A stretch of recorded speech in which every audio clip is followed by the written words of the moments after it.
6 novembre 1982, le président Amadou Ahidjo, père de l'indépendance camerounaise, cède le pouvoir à son premier ministre Paul Biya.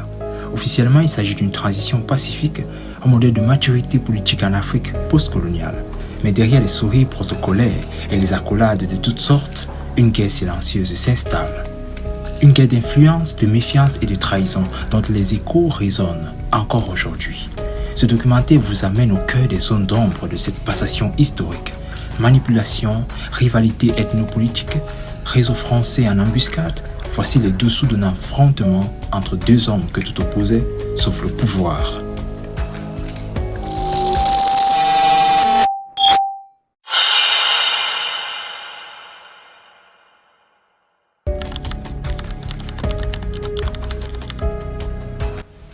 Le 18 février 1958, Amadou Ahidjo est investi Premier ministre. Délégué à l'Assemblée territoriale depuis 1947, conseiller de l'Union française depuis 1953, il avait joué un rôle plutôt effacé dans ses siècles du pouvoir jusqu'à son élection à la présidence de l'Assemblée législative en 1957. Mais tout avait en réalité commencé pour lui en 1946, lorsque, à l'âge de 22 ans, il avait été repéré par l'administration coloniale française comme pouvant être un élu idéal pour la région du Nord Cameroun, féodale et musulman. Une fois approché par le haut-commissaire de la République française au Cameroun, Robert de la Vignette, pour être nommé représentant du Nord à l'Assemblée représentative du Cameroun, ARCAM, en création, il avait tout d'abord décliné l'offre. Mais le haut-commissaire avait insisté. En réalité, les réticences d'Amadou Ahidjo provenaient en partie de son jeune âge et d'autre part de ses origines. Il se savait considérablement défavorisé par le fait qu'il était de père inconnu dans une société où cela était une infamie. En plus, il allait devoir affronter les Lamibé, ces tout-puissants chefs féodaux et esclavagistes du Nord Cameroun qui n'avaient que mépris pour les gens de sa condition. Ayant été assuré du soutien de l'administration coloniale en la personne du haut-commissaire lui-même, il finit par donner son accord. Il s'était donc retrouvé délégué du Nord Cameroun à l'ARCAM à 22 ans pour une durée de 5 ans sans avoir livré bataille. Mais il fut 5 ans plus tard, en 1952, cette fois-là élu, grâce à l'intervention hardie du chef de la région de Benue Guy Georgie à la nouvelle assemblée territoriale du Cameroun, ARCAM. C'est ainsi que 5 ans plus tard, en 1957, André-Marie Mbida accède au poste de Premier ministre et entre bien vite en conflit avec non seulement certains Camerounais qui le jugeaient trop tendre avec la France, mais aussi plus grave pour lui avec les Français. Ceux-ci lui annoncent en effet qu'ils sont favorables à une certaine indépendance pour le Cameroun, ce que n'accepte guère Mbida. Pour lui, soit c'est l'indépendance, soit ça ne l'est pas de demi-indépendance. Par ailleurs, les Français veulent accorder celle-ci sous peu de temps au Cameroun, ce que Mbida n'accepte pas non plus. Il reproche aux Français de reprendre les thèses démagogiques de l'UPC et préconise plutôt une indépendance à moyen terme. Devant cette divergence de point de vue, les Français décident de se débarrasser purement et simplement de lui. C'est ainsi que, de passage à Paris le 25 janvier 1958, Amadou Ahidjo a un entretien avec le futur commissaire de la France au Cameroun, Jean Ramadier. Ce dernier l'informe clairement de la mission qui lui est assignée à travers son affectation au Cameroun, renverser André-Marie Mbida et le faire remplacer par lui, son vice-premier ministre, Amadou Ahidjo. Le 11 février, Amadou Ahidjo et les ministres du Nord, sur instigation de Jean Ramadier, se retirent de la coalition gouvernementale. Le 16 février 1958, André-Marie Mbida démissionne de ses fonctions. Le 17 février, Amadou Ahidjo est consulté pour la forme et le 18, le gouvernement qu'il forme est investi par l'Assemblée législative. Il en suit son investiture et Amadou Ahidjo devient le deuxième Premier ministre du Cameroun. Ainsi donc, le 1er janvier 1960, le Cameroun est le premier des 17 États qui accéderont à l'indépendance au cours de l'année. Amadou Ahidjo est à la tête du gouvernement et sera président de la République le 5 mai, élu par une assemblée au sein de laquelle son parti a obtenu 51 sièges sur 100. Camerounais, Camerounaises, le Cameroun est libre et indépendant. L'indépendance, comme la liberté, est un bien qui se conquiert et se reconquiert chaque jour. Et personne n'est de trop pour la défendre, la fortifier, la préserver de toutes ses forces et de toute son âme. Nous savons tous qu'il n'y a pas de dignité pour ceux qui attendent tout des autres. Nous savons que cette indépendance que nous venons d'obtenir ne serait qu'un leurre si nous ne pouvions l'assurer dans la réalité quotidienne. nous sommes décidés à lui donner une existence qui ne soit pas seulement de façade. Malgré cette indépendance plus théorique que pratique, la situation est grave. Le maquis fait rage dans plusieurs régions du Cameroun. Ainsi, pendant les premières années du régime, l'ambassadeur français Jean-Pierre Bénard est parfois considéré comme le véritable président du Cameroun. Et des conseillers français sont chargés d'assister chaque ministre et disposent de la réalité du pouvoir. Le gouvernement gaulliste préserve son ascendant sur le pays à travers la signature d'accords de coopération touchant à tous les secteurs de souveraineté du Cameroun. Ainsi, dans le domaine monétaire, le Cameroun conserve le franc CFA et confie sa politique budgétaire à son ancienne puissance titriste. Toutes les ressources stratégiques sont exploitées par la France, des troupes françaises sont maintenues dans le pays et une grande partie des officiers de l'armée camerounaise sont français, y compris le chef d'état-major de l'armée.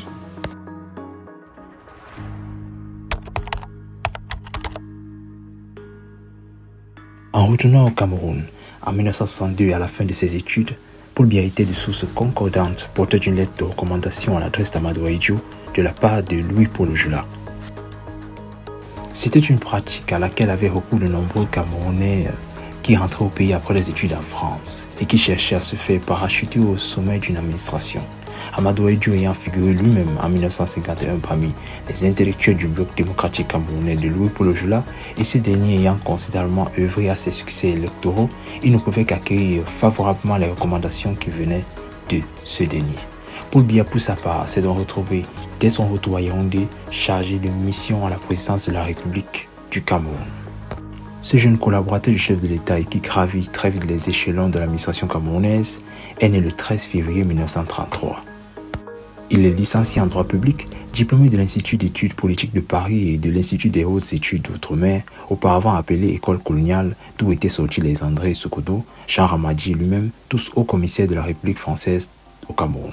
À l'Institut des hautes études d'outre-mer, le Camerounais se distingue auprès de Louis-Paul Ojula, l'ancien secrétaire d'État à la France d'outre-mer, voit en lui un jeune homme désintéressé, peu passionné par les joutes politiques qui se trament autour d'Amadou Ahidjo, premier président du Cameroun indépendant. Pour Ojula, Biya est sans ambition et représente le parfait second pour le chef de l'État. Rentré au Cameroun en 1962, il est chargé de mission à la présidence de la République, puis directeur des cabinets du ministre de l'Éducation nationale en 1964. Ensuite, secrétaire général de ce ministère en 1965, lorsque les postes de directeur de cabinet avaient été abolis. Il rejoint le poste de directeur du cabinet civil à la présidence de la République en 1967, puis cumulativement à ses fonctions de secrétaire général en 1968. Et en 1972, après le référendum, il est maintenu au poste de secrétaire général de la présidence de la République. Mais dès lors, une question se pose, celle de savoir sur quels critères est-il devenu en 5 ans seulement directeur du cabinet civil de la présidence de la République du Cameroun.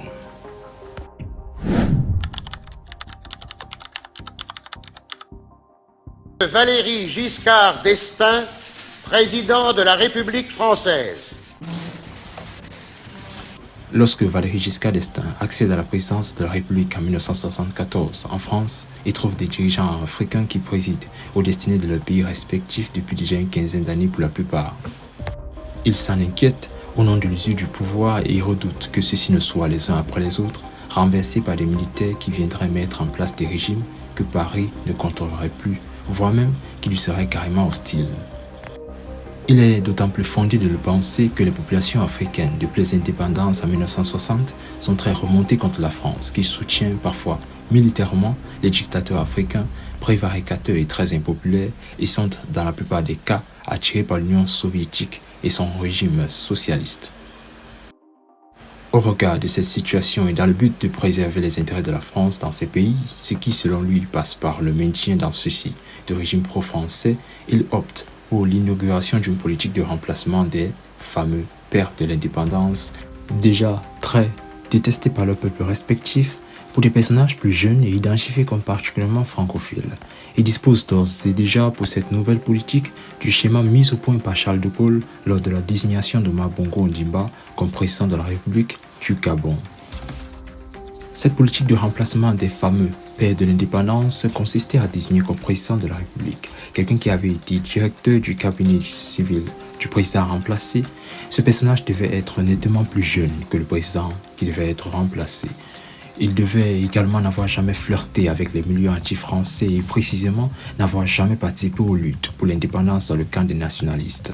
Il devait être un francophile actif qui devait avoir exercé des fonctions très élevées comme vice-président de la République ou Premier ministre. La Constitution devait ainsi être modifiée en vue de faire du Premier ministre ou du vice-président, dans le cas échéant, le successeur constitutionnel du président à remplacer.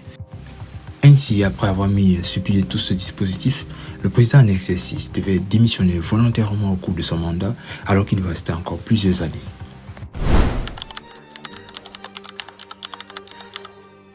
Au cœur de l'Afrique post-coloniale, une mécanique discrète mais puissante s'installe. Elle ne porte pas de nom officiel, mais bientôt on l'appellera la France-Afrique. Son principe, maintenir au-delà des indépendances un lien étroit, presque fusionnel, entre la France et ses anciennes colonies. Et l'un de ses outils les plus efficaces est la désignation, plus que l'élection des présidents. La redoutable Algérie ayant de force récupéré son indépendance et avec elle toutes ses ressources, la France se voit obligée de rechercher des territoires pour asseoir son influence. C'est le cas ici au Gabon. Le président Léon Mba meurt à Paris dans un hôpital militaire. À Libreville, la transition est immédiate. Albert Bernard Bongo, son vice-président, prend sa place. Mais ce transfert de pouvoir n'est pas spontané. Il a été préparé, validé et soutenu par les autorités françaises. Jacques Foccart, conseiller Afrique du général de Gaulle, orchestre dans l'ombre cette succession stratégique. Bongo n'est pas un inconnu. Haut fonctionnaire passé par l'administration du cabinet présidentiel, c'est un homme de l'appareil formé à la loyauté de Paris. Il représente une garantie de stabilité et de continuité dans l'exploitation des ressources, notamment pétrolières pour la France. C'est ce plan de succession qui sera appliqué plus tard au Sénégal et au Cameroun. 31 décembre 1980, le président poète Léopold Sédar Senghor choisit de quitter le pouvoir. Il ne laisse pas place à l'improvisation. Il désigne lui-même son successeur Abdou Diouf, son premier ministre depuis 1970 et ancien directeur de cabinet. Le 1er janvier 1981, Abdou Diouf est le deuxième président du Sénégal. La transition est paisible, constitutionnelle, salue à l'international, mais elle repose, elle aussi, sur un schéma bien rodé, désignant un homme de confiance, formé au cœur du système pour préserver l'équilibre politique et les alliances stratégiques, notamment avec Paris.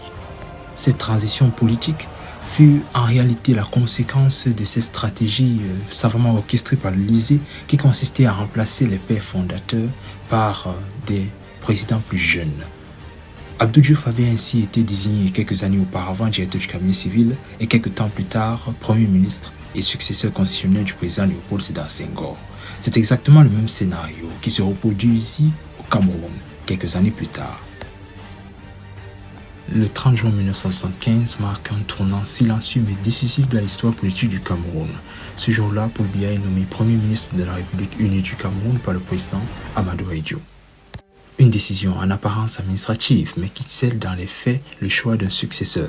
À 42 ans, Paul Biya n'est pas inconnu dans les cercles du pouvoir. Formé à Paris, il gravit les échelons de l'administration camerounaise dans l'ombre du président Ahidjo, directeur du cabinet civil, puis secrétaire général de la présidence, avant de devenir le tout premier ministre du pays après la création de ce poste.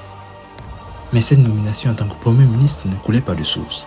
En coulisses, un autre homme était en lice pour succéder un jour à Ahidjo, Victor Aïssim-Fodo, figure politique respectée, plus expérimentée et proche de certains réseaux au sein du régime.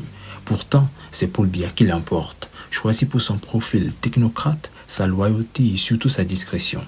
Mais en réalité, suivant la logique pro-française qui avait déjà été établie au Gabon et au Sénégal, il fallait un président qui avait été directeur du cabinet civil, et cette condition, Victor Aïssim-Fodo ne la remplissait pas, mais Biya, oui. Mais juste après cette nomination, nombreux sont ceux qui estimaient qu'il n'y avait pas de danger.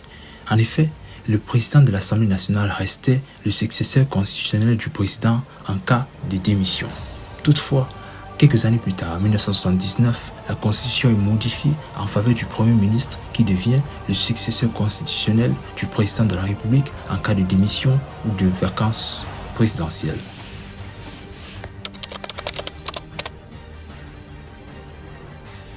La démission surprise d'Amadou Ahidjo, premier président de la République au Cameroun, est demeurée jusqu'à ce jour et peut-être le sera encore pour longtemps une véritable énigme.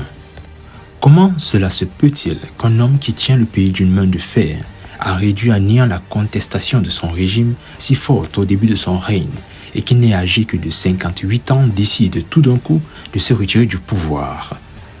Quoi qu'il en soit, au lendemain d'un séjour en France, le président Amadou Ahidjo annonce au soir du 4 novembre 1982 sa démission de ses fonctions de président de la République du Cameroun au profit de son successeur constitutionnel, Paul Biya.